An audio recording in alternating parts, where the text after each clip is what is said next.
everyone, my name is Michelle and this is my channel Sewing Bunny. Thank you so much for joining me in... It's not a sew along unless Misty gets involved. Yes, I've tried filming this for the last half an hour. Can't help yourself, can you, Misty?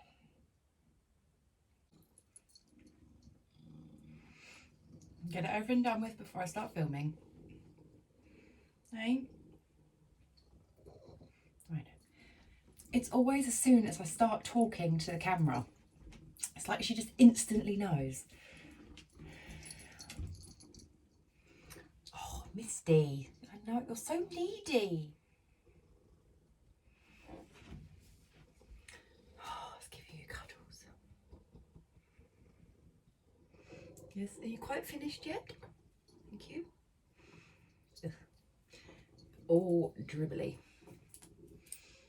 So no sewing, just cuddles.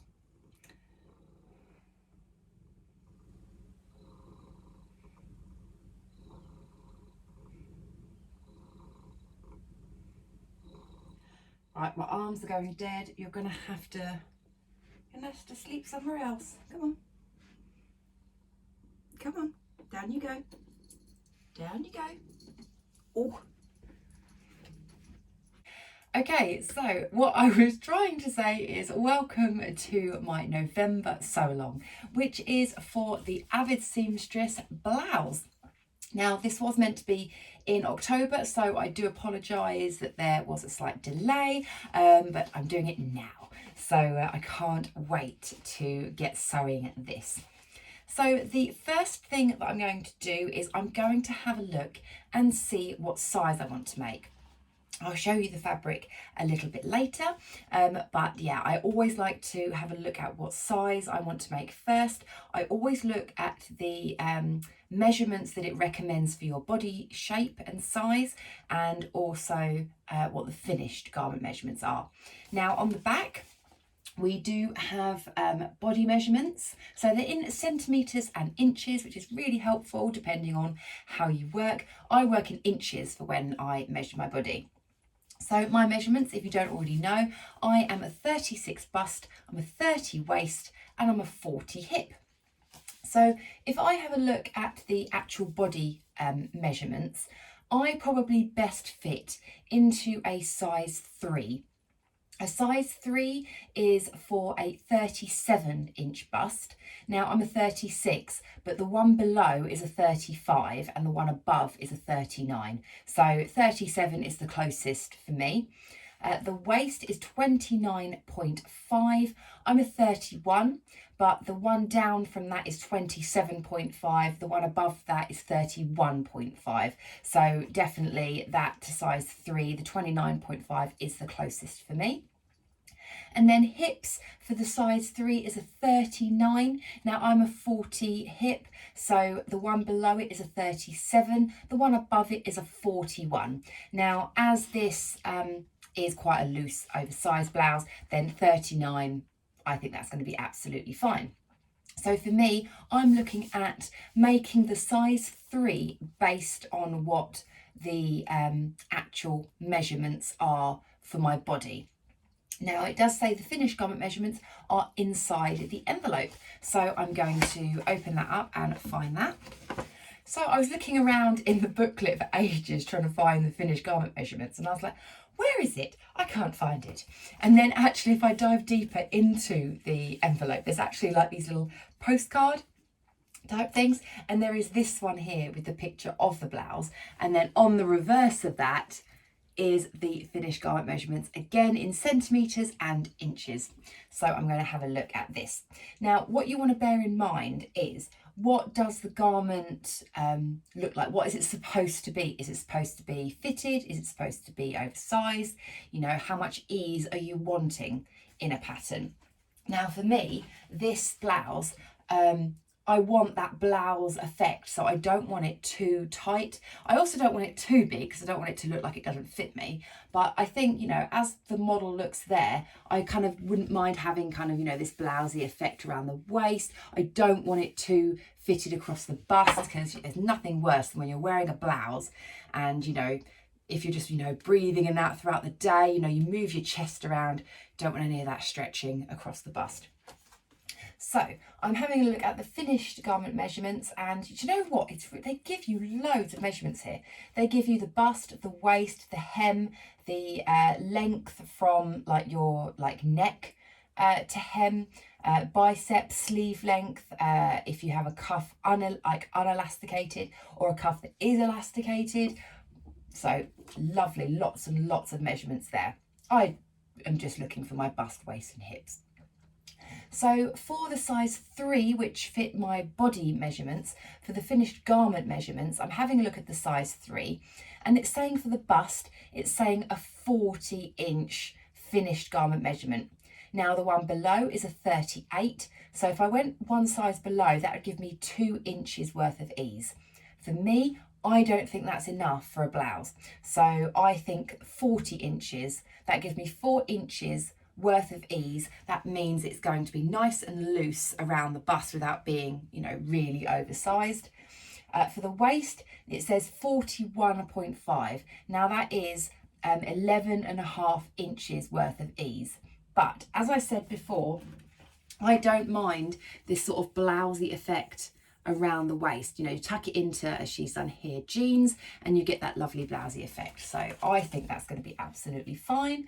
And then for the hips, it says 48 inches. So again, absolutely fine. That'll be more than enough for that. So I think I'm going to be happy doing the size 3. So I'm going to get my pattern paper. Nice paper that they have included in the pattern. It's not like that tissue paper, but it's kind of quite nice, like a lightweight paper. So I'm going to trace out my pattern. I always trace my patterns because just for me, I like to have the option of, if I need to do any adjustments or if I want to make it for anyone else, that I have the original pattern all together. So I'm going to get tracing a size 3, and I will come back to you once I've done that.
Okay, so that is all of the cutting out done.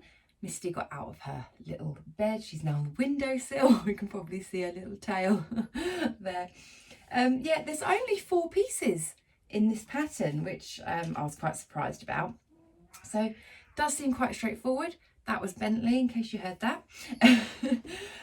Yeah, so now I'm going to have a look at the booklet because... here we go again. Thanks, Misty. Thank you. Yeah, so I say before I cut the fabric, because there is actually a section in the booklet which is before you cut your fabric. I'm not sure if you can see that there. And it just gives you some little tips. So about your sizing, obviously checking your sizing, and then also about interfacing. because none of the pattern pieces that I've cut out here are actually saying that you need interfacing pieces, but on this section here it does actually say that you need to interface one of the collar pieces and also do a 3 centimetre wide strip, 2 sets of those for the front button placket section. So I'm going to actually cut those out first, the interfacing pieces, and then I will get cutting the fabric. Okay, so just off camera I've cut out my interfacing pieces. Now the collar piece in the booklet, they recommend that you do block interfacing.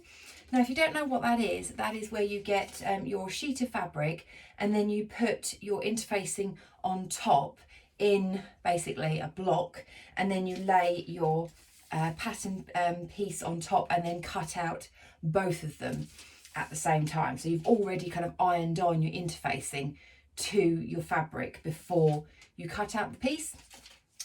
It can be whatever you want to do. I personally just cut out just the pattern piece of the interfacing, probably just because I'm a bit stingy and I like to save all my interfacing. I don't really like cutting out blocks of it. I think I just prefer to use only what I need, just because normally interfacing pieces are things like this, they're kind of like thin little bits and bobs, so I like to save as much as possible. But I would say maybe if you're a little bit new to interfacing, or a bit worried about things being all lined up, then the block interfacing method is probably a really good option. So I've done that for one collar piece. The actual fabric you cut 2, but the interfacing you just cut 1. And then for the front of the button placket, I've done 2 long strips, 3 centimetres wide. Now, again, up to you how you do this. All I did is this section of the pattern piece, if I can show you here. I'm not sure if you'll be able to see, but there's obviously, this is the edge, and then you've got one line here which is a fold line, and then this line here. This measurement is 3 centimetres. So all I did is I laid this pattern piece on my interfacing. I did use a rotary cutter for this part of the interfacing. Don't know why I used scissors for this one, but when it's really straight lines, I like to use the rotary cutter for interfacing. And I just used the rotary cutter, went all the way along, and then I folded this edge. And if you can imagine, I then folded it away from me, and then rotary cut that side. So basically I just kept the interfacing where it was on the pattern piece. I hope that makes sense. But that's just how I cut those strips out. I don't think you need to be 100% accurate, but it probably does help to be as accurate as possible, and I just find that the easiest way. So now I can start cutting out my lovely fabric. Now, you may have seen from the thumbnail of this vlog that this is a Felicity Fabrics vlog. And I say that because Felicity Fabrics did give me this fabric for free in exchange for a review. So if it hadn't have won the vote for the sew along, I would have made this up and done a full pattern review on it anyway. But as it won the sew along, you get to see it in even more detail. So thank you very much to the Felicity Fabrics ladies for providing this fabric for my video. And it is this gorgeous viscose. This is probably one of the most beautiful viscoses that I've probably had in my collection of fabric. It is this blue sort of navy background with these gorgeous cherry blossoms on. Oh, it's just absolutely stunning. I love the colours in this because you've got all these oranges and creams, and it looks quite 3D because you have some sort of blurred in the background and then the sharper images in the foreground. Oh, it's just absolutely gorgeous. Now the pattern recommends, let me just grab that. So your fabric requirements: length wise, if you've got 112 centimetre wide fabric, you'll need 2.2 metres, and that is for all sizes in the pattern envelope. If your fabric is 145 centimetres wide, you'll need 2 metres for every size. Now I've got 2 metres of this gorgeous fabric. Now the thing I love about Felicity fabrics is that every order you place with them, you always get a swatch of your chosen fabric, and on the reverse it gives you like care instructions, price of what you paid, etc., and it tells you the width as well. So without having to measure it or remember what it said on the website, because I think this fabric, I'm not sure if it's actually available anymore, then on the back here it says it is 140 centimetres wide. So 2 metres should be absolutely fine for that. So yeah, I just thought I'd mention that as well. They're always worth keeping these, just in case when you get to your project and you kind of think, oh, how much do I need, you know, of my fabric, then tells you on the back, so you have to worry about measuring it. So I'm going to get cutting out my lovely fabric now. I don't think this is necessarily directional. Actually, no, I think it is directional, because you've got the little branches on there. Kind of want to make sure that the branches are going up, I think. So yeah, just want to make sure that I'm very careful then in that case what I'm doing with those. Yeah, I think it is directional. Yeah, we'll see. Okay, so I'm going to get cutting and I will come back to you once I've done that.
So I've cut all my fabric out, and I do actually have left this section here.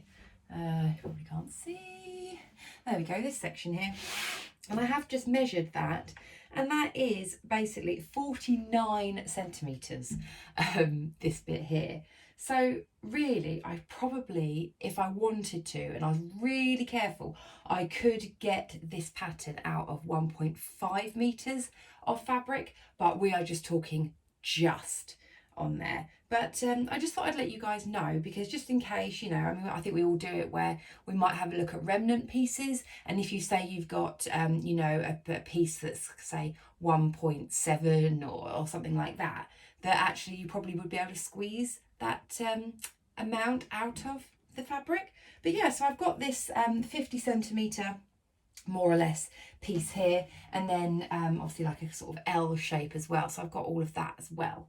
So I don't know if I can necessarily make anything garment wise from it. I might be able to make maybe like a little cami top, maybe an Ogden cami or something, and maybe if I was to put a seam down the back of the Ogden cami or something, I might be able to get that out of it. I do want to try and get something out of it if I can, because it is beautiful fabric. It seems such a shame if I just waste it on pocket linings and things. So yeah, I'll see if I can do anything with that later on.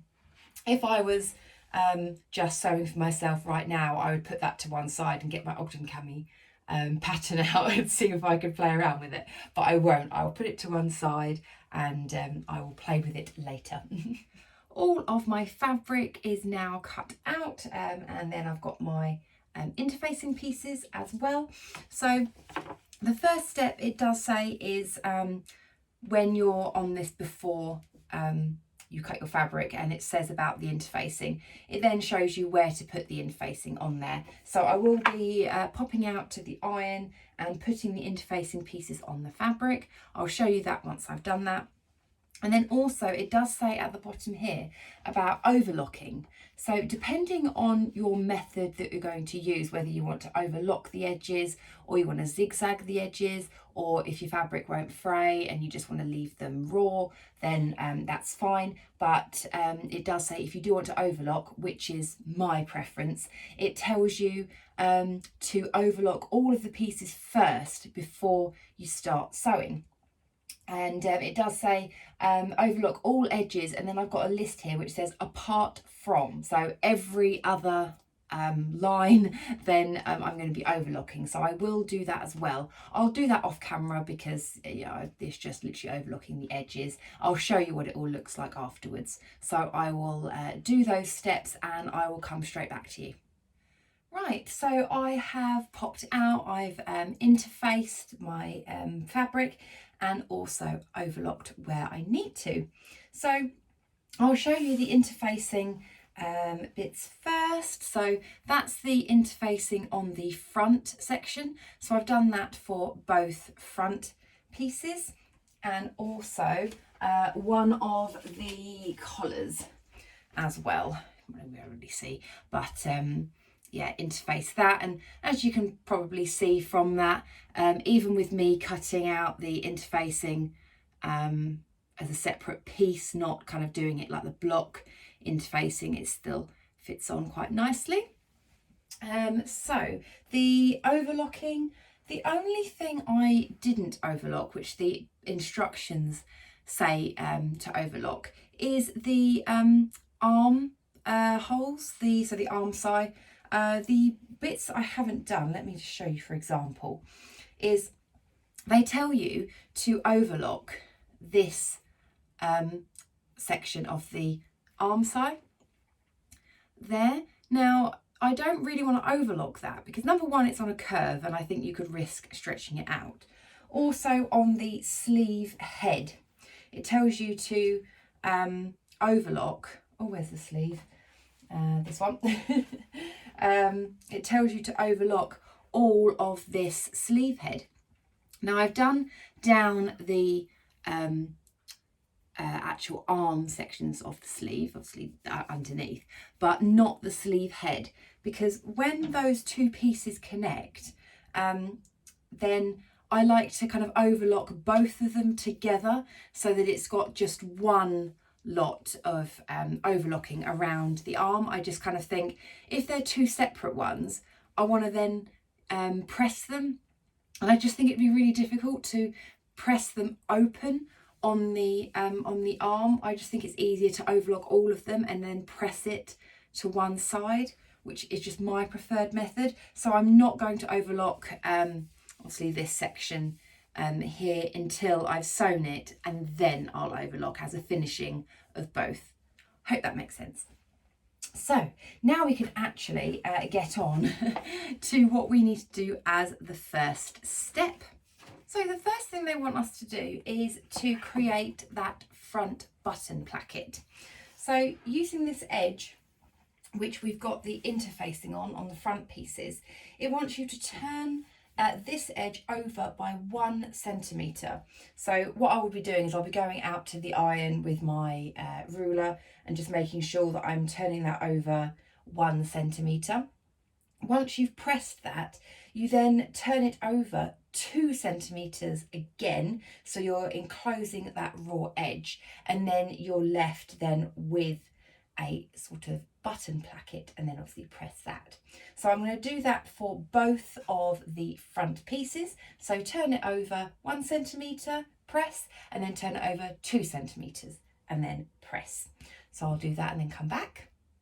So I've been out and I've done that turnover of 1 centimetre and then turnover of 2 centimetres. So I've showed you the reverse so you can kind of see what that looks like.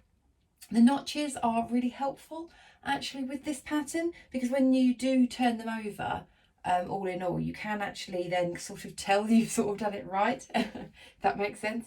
So you can probably see from this piece here, can you see I've got 2 notches, so one here and one there, and you can see that 1 centimetre piece that I've done there, and you can see it kind of lines up with that notch.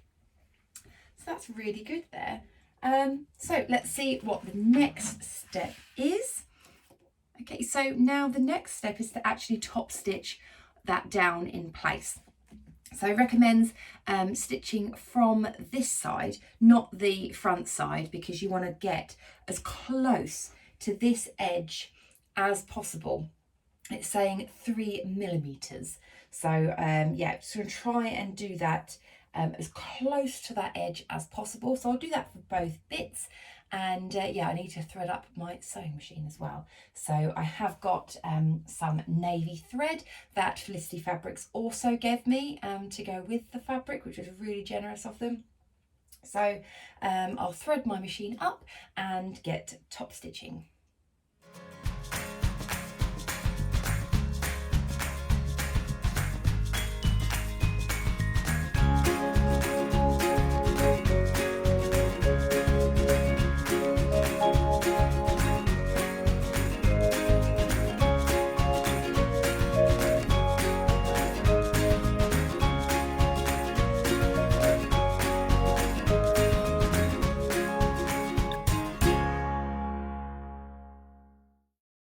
Okay, so the top stitching is done. I'm not sure how well you'll be able to see that, but I've got pretty close to the edge. That's what it looks like from the side that I stitched it on, and then from the right side of the garment, hopefully you'll be able to see it there. So I've done that on both of those front pieces. Now the instructions do talk about if you wanted to mark out the buttonholes and everything now, to obviously go ahead and do that. To be honest, I'll probably leave it until a little bit later, just because I just like to, when I put the blouse on, once it's almost finished, is to pin where the buttonholes are going to sit, and so that I can kind of move around. You know, do I have one that, you know, leaves me with a bit of a gap, you know, where my bust is, you know, should I lower them, raise them?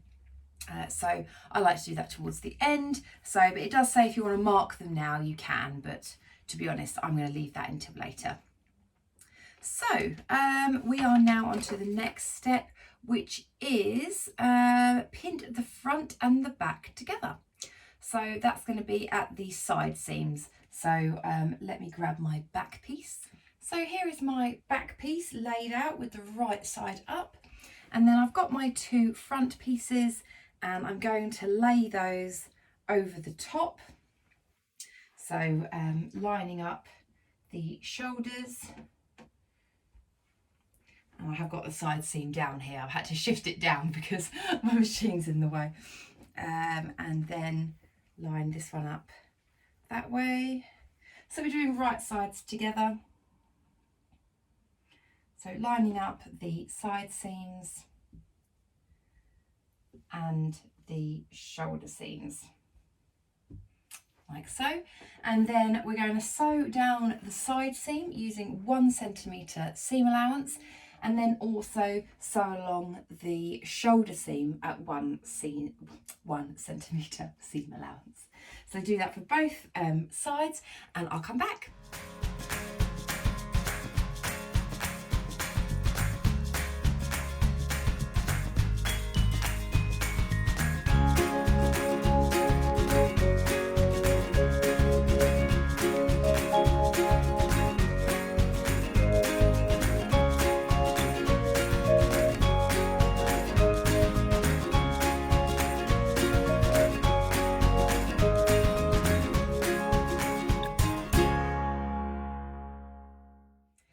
So that's all of those seams now sewn. I've also pressed them open as well. So as soon as I've done that, took it out to the ironing board and pressed all the seams open.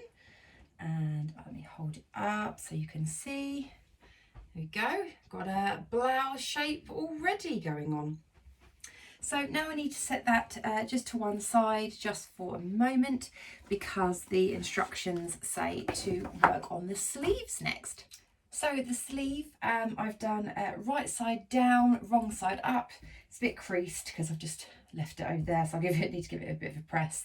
But what it's asking you to do is the hem of the sleeve is to turn it up by 1 centimetre and then press that down, and then you're going to want to turn it over again by another 1 centimetre and press that down. Now we're not going to top stitch that or anything just yet, but it's just to make those fold edges. So once I've done that, I will come back. So I've just popped out and done that ironing. So I've kind of done the pressing, but I haven't top stitched anything in place yet. Done that for both sleeves. And now what it's saying to do is to then lie the sleeve piece right side up, and you want to fold those long edges to go underneath together, and you want to pin that in place. But at this section where you have pressed and folded it, you're going to actually undo those bits on both sides. So you're lining up the very bottom there. So you are going to stitch all the way down. And so because you've already pressed this hem already, once you've stitched the whole way down, you should be able just to kind of pop it back into place because you've already kind of done that press line. So I'm going to do that for both of those, and then I will go on to the next step.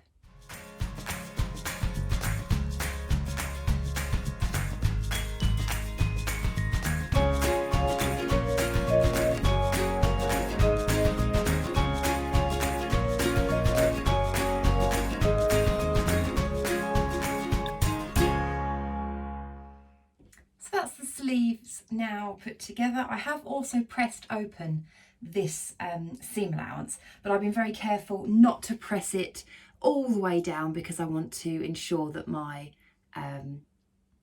press line for the hem is okay. So I've done that for both, and I think now we need to top stitch, I think, those sleeves down. So yeah, so at the hem, turn over the 2 ironed edges and edge stitch. So we need to leave a really close gap on those stitches, just like we did for the front button placket when we top stitched it. So again, with that one, just really close up to the line. You do have to leave a 2 centimetre gap so that you can thread the elastic in. So I will show you that once I've done the top stitching.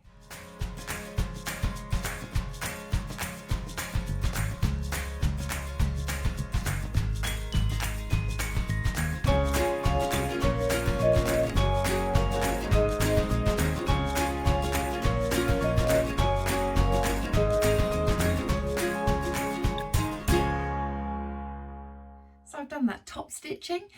These just fit over my machine if I took the extra bit off, so I was just left with that free arm. So that was really helpful doing that, because yes, you can do it, you know, from if you were to work on the inside and go around, but it is quite nice if you can lay it over the top, because then you can make sure everything lies really flat. So you might not be able to see 100% here, but I've top stitched all along here and I've left this bit open. I've got a little gap there, that little hole there, just right on the underneath section there. So that's where I'm going to thread my elastic through.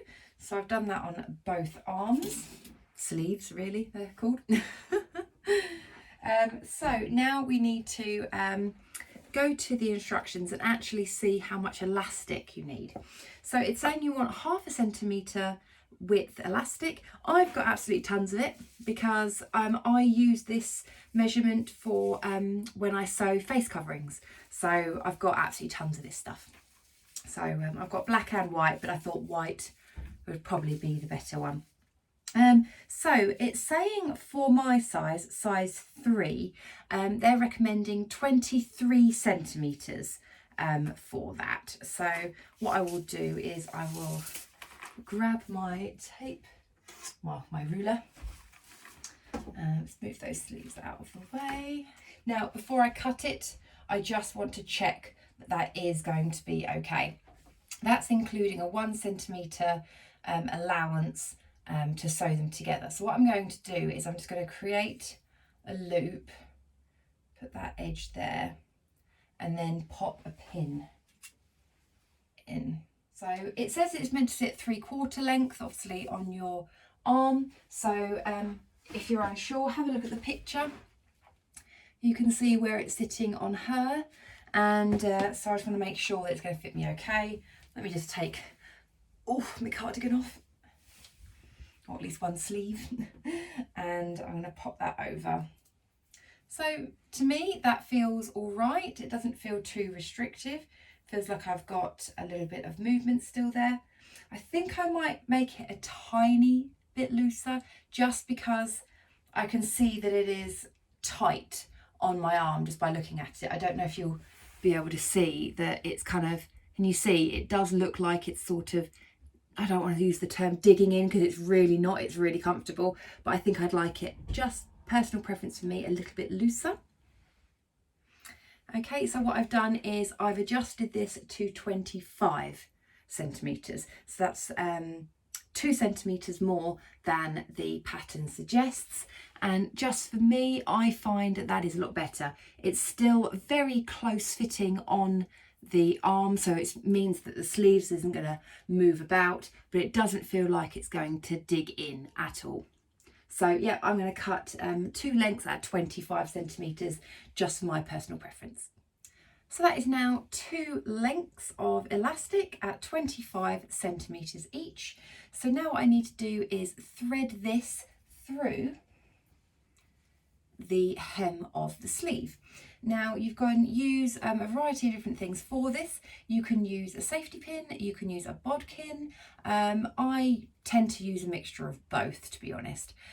In this instance, I'm going to be using a safety pin just because my bodkin, I think, might struggle going through this very narrow hem. So I'm going to use a safety pin, attach it to one side, thread it through. I'll show you that once I've done that.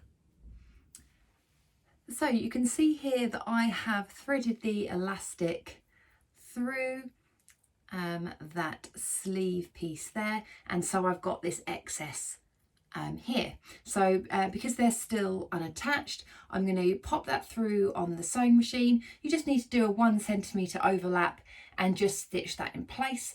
You can do like a zigzag is probably the best one, so just like a little zigzag just to secure it in place, and I'll do that for the other one as well.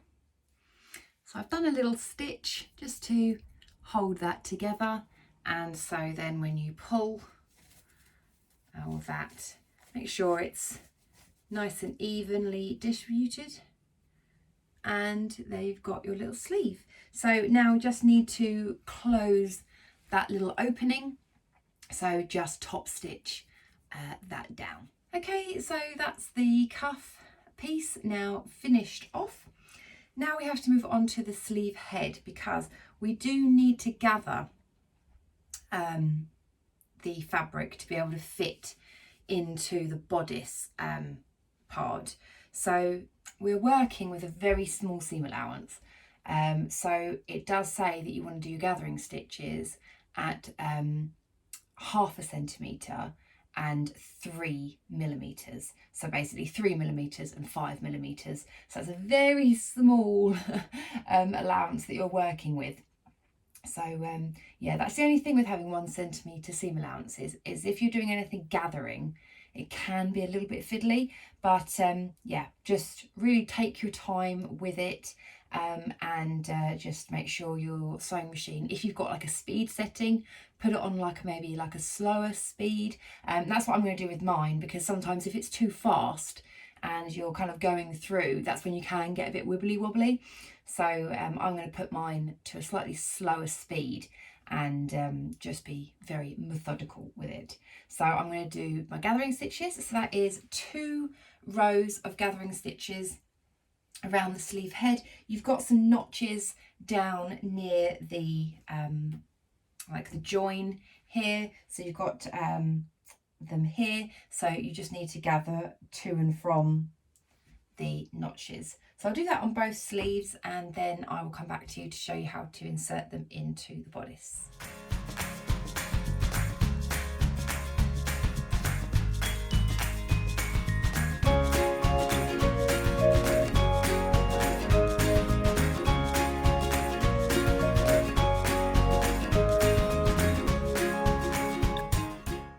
So I've done my gathering stitches. I've tried to get as close to the edge as I can, and I started gathering some of it just because I find it's easier just to gather it up ever so slightly, just so you start getting that sleeve shape. So yeah, we just need to now attach it to the bodice. Yep, that's right, that's what the instructions say as well. So what did I do with, there we go. This is my main bodice. So I've turned the bodice inside out, and I'm going to lie that flat, and there are notches on the armholes and on the sleeves, so you can see which is the back part of the sleeve and which is the front part of the sleeve. So the back part has 2 notches and the front part has 1 notch.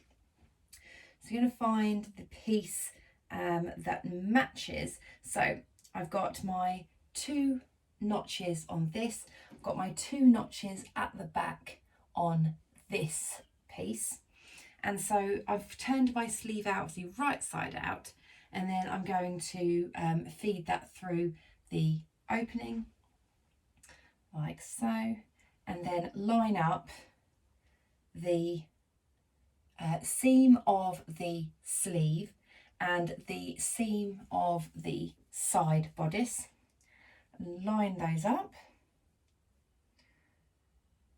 and pop a pin.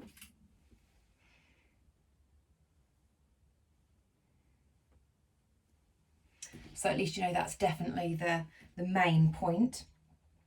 And then as I say, you've got the double notches at the back, you've got the single notch at the front, and you also do have a notch at the top of the sleeve head. So you want to go and match that one up to the shoulder seam. So you match up all those notches, and then you want to make sure that the gathers are even to fit the arm really nicely. Put lots of pins in, and then we can get sewing those. So I'll just get those 2 sleeves kind of in place, and then I will show you where I'm at. So I've gathered the sleeves in, and I'm not sure if you can tell, there is really not much gathering at all. It is just basically just easing it in. So you're using those gathering stitches just to ease it in. So yeah, you don't really need to gather anything, hardly at all. Should fit in there all quite nicely. So now I'm going to sew those into place, and then if I'm happy with them, then I'm going to overlock them, because if you remember earlier on, I didn't overlock these edges because I like to overlock them as one once I've sewn them.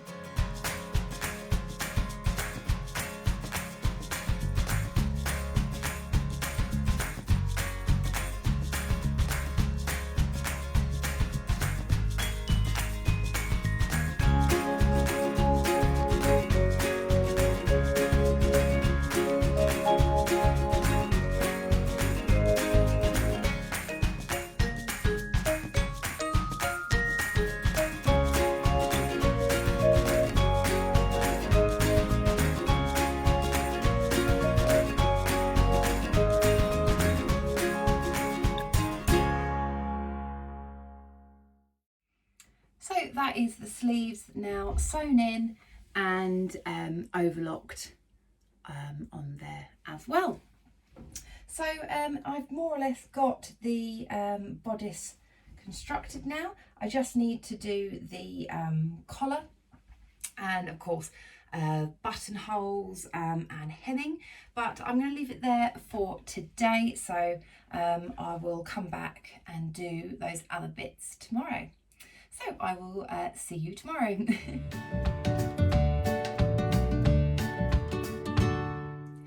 Okay, we are on to day 2. And so we can see that the bodice is coming along really nicely. All the sleeves are in. So now the next step is to tackle the collar. So this bit looks like it's a little bit more detailed. So what I might do is I might do a little bit of close up here, just because it's probably a little bit difficult to explain when you're over there. So here is my pattern piece for the collar. So this is pattern piece D. And the first step that it is asking for in the instructions is to make sure you've marked all of your notches. Now I have clipped my notches into the main fabric, but this is the interfacing piece. And I don't know, you're probably not going to be able to see, but I've done like my little green chalk pen, made the markings as to where the notches are. So it's asking you to do that on the interfacing piece. So this is the non-interfaced piece, this is the interfaced piece. And then the next thing it's asking you to do is actually to draw a little guide around this curve section, so that you're doing a 1 centimetre guide around this corner. So what I'll do is I've got my tape measure here, and this particular tape measure's got the metal piece at the end, and I don't know how well that's going to show up, but you can just see that obviously that's where the 1st centimetre is. So I've got this sort of line that I can use as like a little ruler. So what I'm going to do is I'm going to go round and measure 1 centimetre. I'm going to do this in the right way here. So I don't know if you'll be able to see that, but I've made about 4 little dashes using that, and then I'm just going to join them up.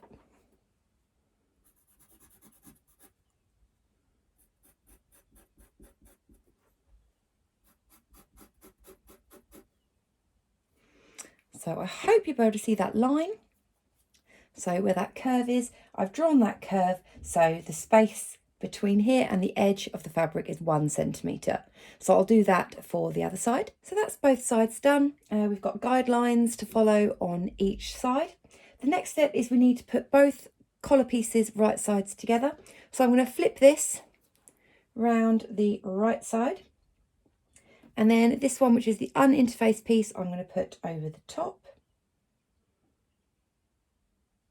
Make sure it all matches up. Okay, and then what we're going to do is we're going to pin around these corner pieces, and then this section here we're going to actually turn up by 1 centimetre. So I've pinned this in place here, and I've turned up this side by 1 centimetre. So you don't turn under the interface piece, it's just this piece. And yeah, just make sure you're very accurate. That's what it says in the instructions, so that I don't know if you'll be able to see that, but it's dead on 1 centimetre. So now what we need to do is do exactly the same for the other end, get that all nicely pinned. So that is now both sides pinned, and with that little turn up. Now we need to get sewing those corners, but for this what we're going to do is we're actually going to flip it around, and we're going to follow our little guidelines. So I'm going to get that all sewn on the sewing machine, and then I will come back to you to show you that.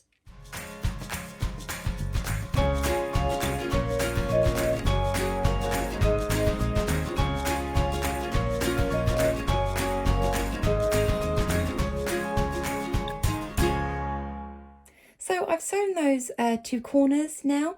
Now in the instructions it does actually say to sew all of this in one go.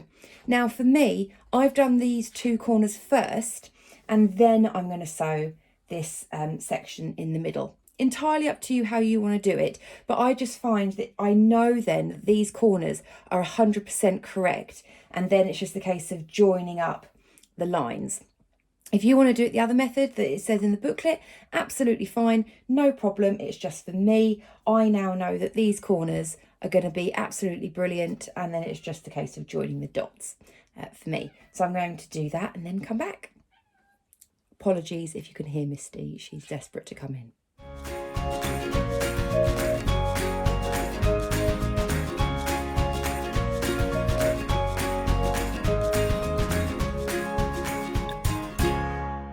All now sewn.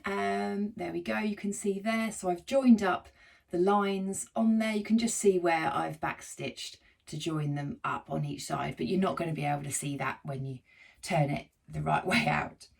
So next step is to now trim all this 1 centimetre seam allowance to around about half.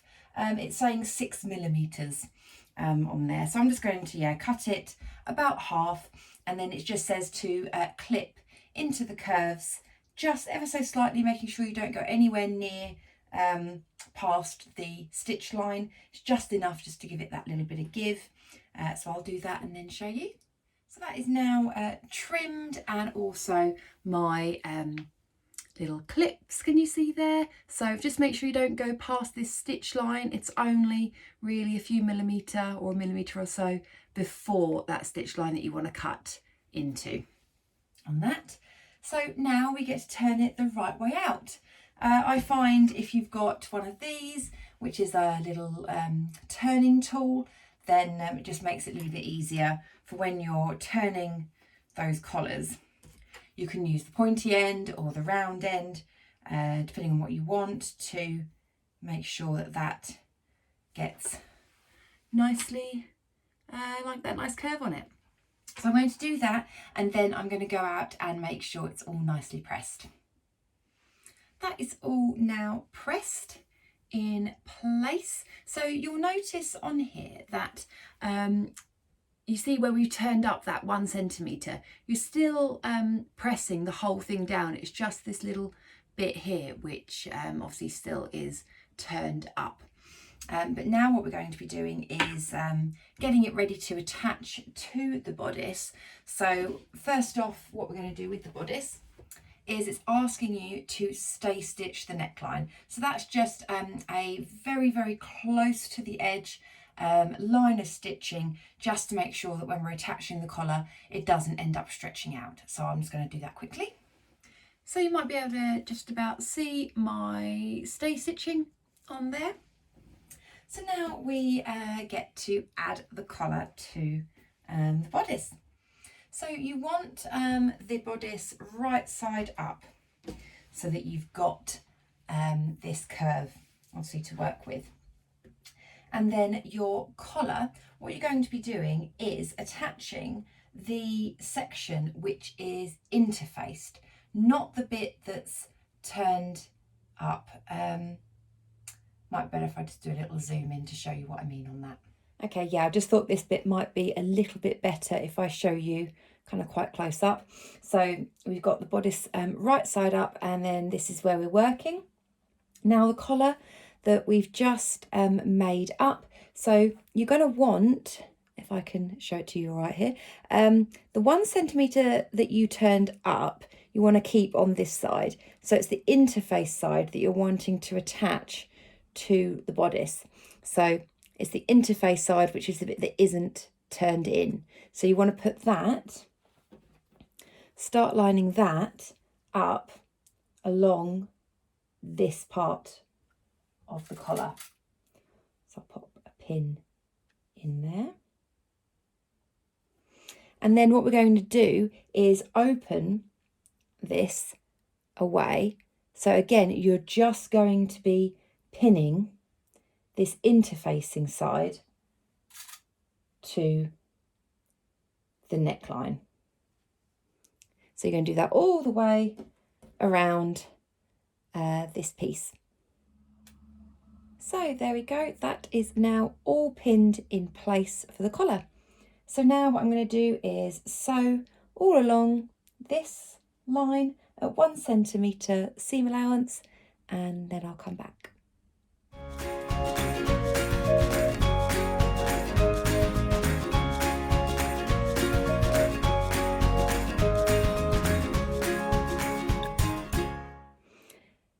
And so once it's all sewn, you just want to make sure that you've got no tucks or anything along the neckline. When I did mine, I did have a couple of little tucks. So I've just kind of unpicked those, redone it so that it is nice and flat. So now we've attached the collar, we now need to attach this raw edge to the inside of the seam that we have just sewn, which is this one. So from the corner, what you need to do is you need to tuck these little ends in where they've already started being folded in, so you get a nice clean edge there. And then what we need to do is continue folding a centimetre and lining it up on that stitch line and pinning it down. And we need to do that the whole way across so that all of these raw edges are folded and tucked, and so you can get a nice clean finish on there. Now what you'll be doing is when we stitch it, we're going to actually be doing it from the other side, so you just need to be a bit careful about pin placement. What I'm going to do is I'm going to pin it all in place the way that I like to, and then I'm going to repin it so that I can pull my pins out from the other side. So after a lot of pinning and yeah, it took me quite a while to get that quite nice. So that's the reverse. I've also added in a little label as well. I just thought that would be a good point to add it in. This is one that I got from one of my So Hayley Jane boxes from Little Rosy Cheeks, called You Deserve to Dream. So I've pinned that all in, and I'm hoping you'll be able to see there that as I've pinned it, I've caught, you know, kind of where the edge is along there. I really hope that kind of shows okay. So I decided to actually, rather than pin from this side, I obviously did my row of pins to start off with, and rather than re-pinning from this side, I re-pinned actually from the outside. That's probably going to be a lot easier for me, so that when I pop it through the machine, I can quickly pick all these out. So now I'm going to actually get sewing. So I'm just going to do a very, very close to the edge here, stitch line all the way down to the other side.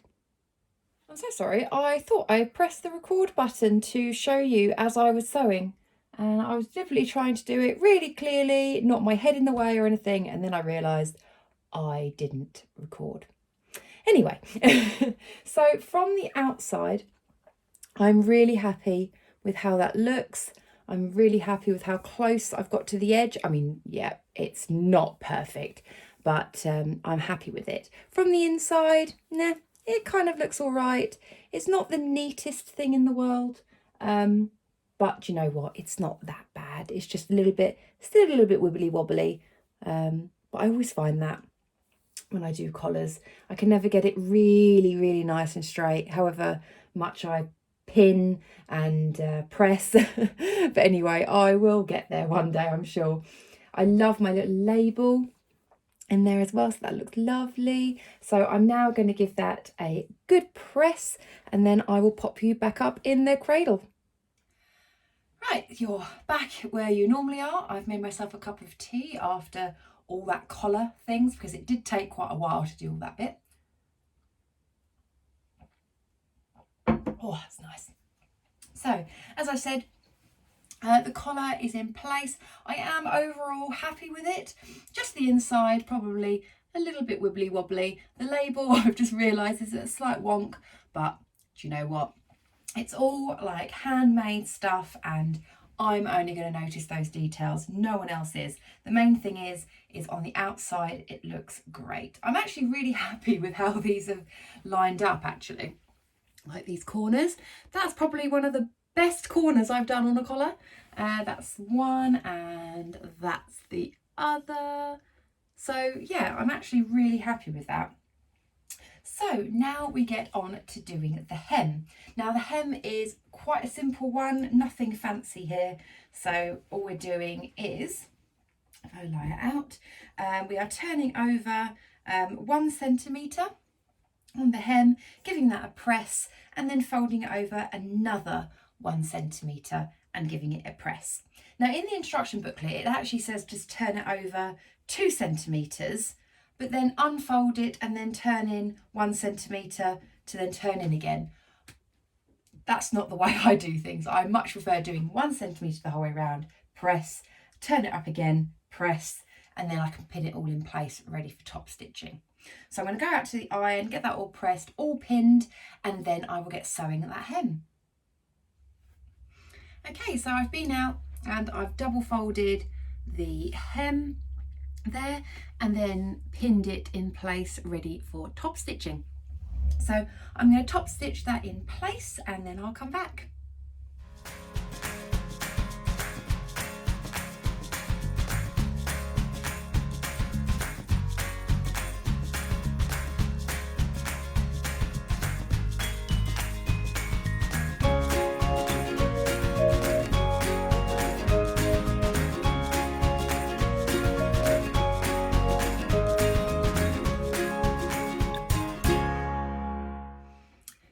That hem is now all done.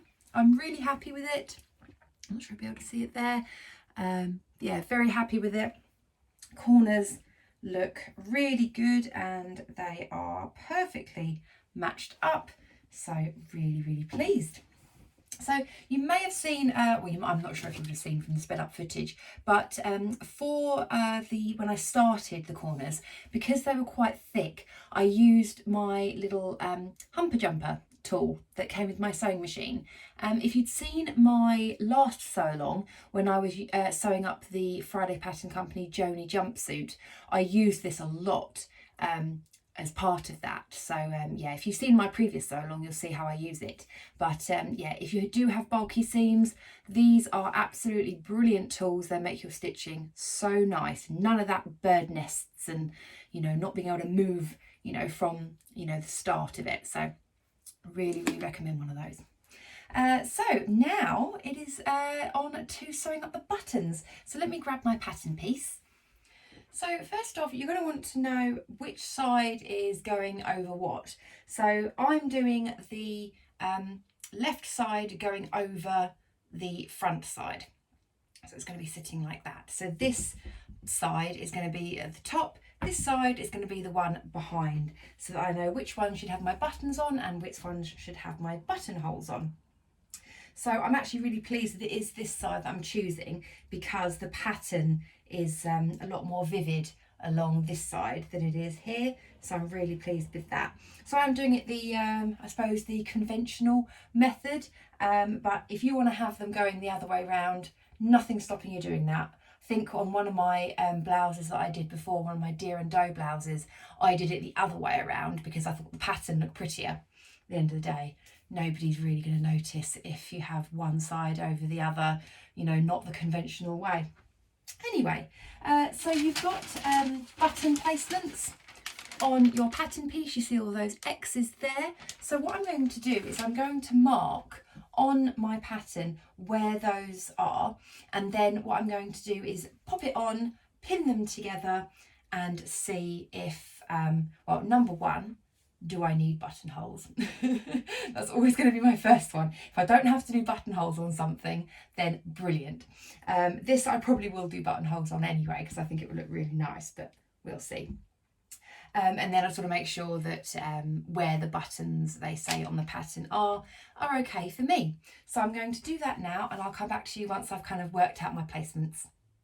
So I've pinned this in place as per the guide, and I'm really happy with where the button placements are according to the pattern. I've got one up literally on my high bust, one that goes more or less straight across my natural bust, and then all the other ones flow really nicely. Certainly isn't one that I can take off and on, or if I just were to sew the buttonholes on. And one thing I do say, sorry, I got a bit confused.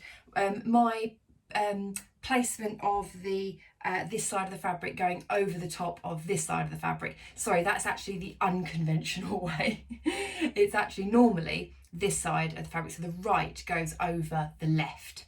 that is the conventional way. I'm doing it the other way, and that is because I think the pattern down the front looks so much nicer. The other side, it's more showing of the the branches and the blue, where I like having that big pop of colour right down the centre. So apologies, yes, I was getting my lefts and my rights and what's right and what's not saying right. I'm a bit confused. But yeah, I'm going to now pop these buttonholes on the sewing machine, then sew in the buttons, and then that'll be it. So I will show you that once I've finished.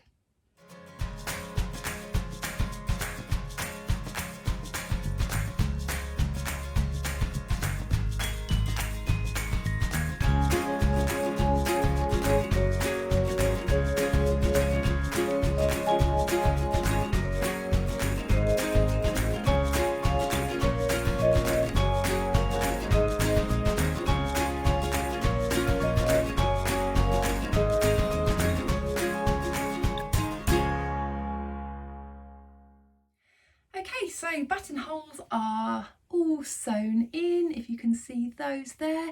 Really happy with those. Love my machine doing buttonholes. It's so easy. Yeah, so really happy with those. Now, before I get finishing it off and putting on my buttons, I thought I'd show you what buttons I'm going to use. These are some little vintage buttons that I've picked up. They are these lovely sort of corally colour, and I thought that that would go so nicely with the fabric. Very similar colours to my jumper. I'm obviously loving, well, you guys know, I love like orange and navy as a colour combination anyway. So yeah, I just thought those go really, really well together. So now what I'm going to do is, I thought actually I'd give you just a little idea of what I actually do with buttonholes, just in case, you know, if you wanted a tip. I always put fray check on my buttonholes. This is Prim fray check, and what I do is I put a bit on the front of the buttonhole, also some on the back before cutting it out. So I put that on, leave it for a few minutes, and then I use a buttonhole chisel to actually cut out the buttonhole, obviously using my cutting mat. So if anybody is interested in any of the tools, bits and bobs that I talk about, you know, these things, you know, the humper jumper thing, I do have everything that I can think of linked down below in the description box. Some of those links may be affiliate links if you pick up anything from like Amazon, just because I've put that on there. You don't get charged any more for it. It just means if you buy it through my link, I get a teeny weeny percentage of that. So yeah, I just kind of thought I'd mention that if you were ever interested in anything I use. So I'm now going to cut out these buttonholes, sew on the buttons, and then I'll come back.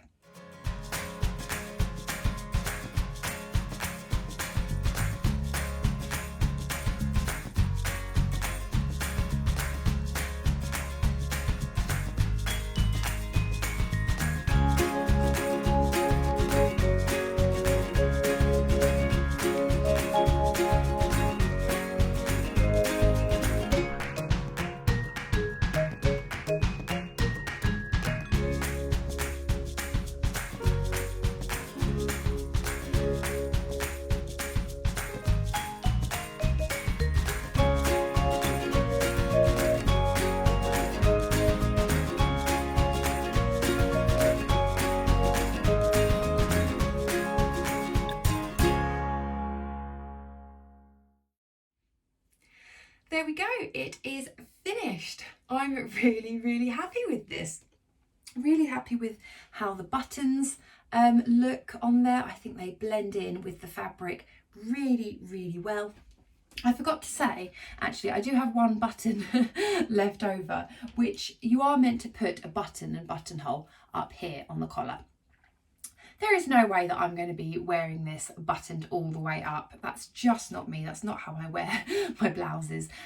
So I haven't put a button and buttonhole up there.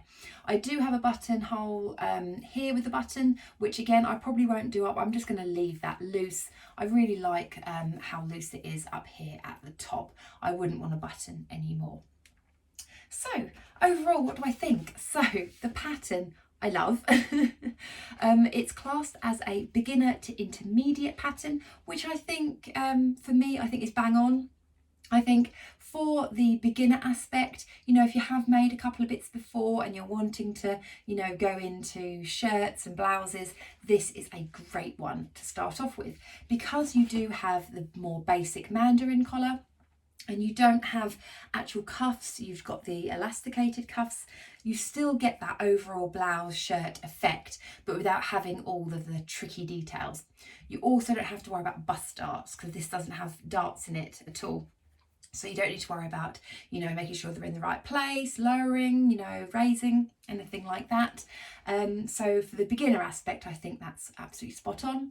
For the intermediate aspect, then, you know, yeah, you do have things like inserting the collar, which does take, you know, a little bit of time and precision, as you saw from when I was doing it. It took a while to pin it and to make it look perfect.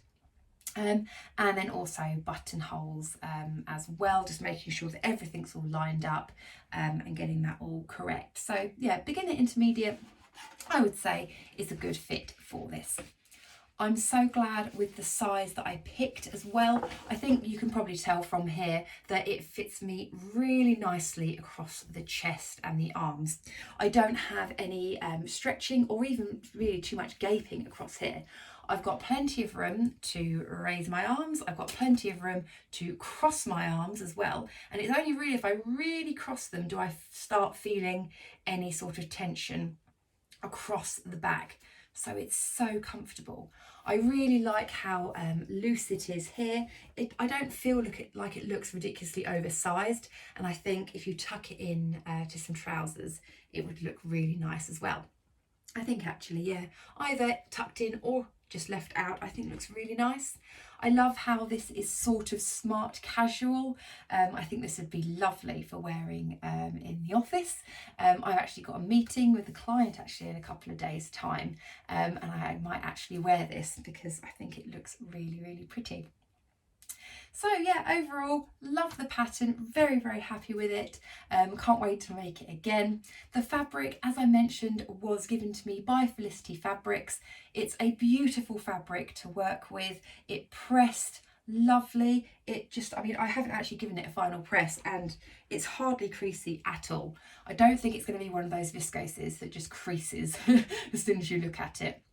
I think actually this will be a really nice one that you could literally wash, maybe hang up, and you probably won't even need to iron it. Fingers crossed. But yeah, it's really, really pretty. Lovely fabric. I don't know if this is available from the Felicity Fabric shop. If it is, I will link it down below. Otherwise, I will link just Felicity Fabric's website down below so that you can see all their other lovely fabrics that they have on their website.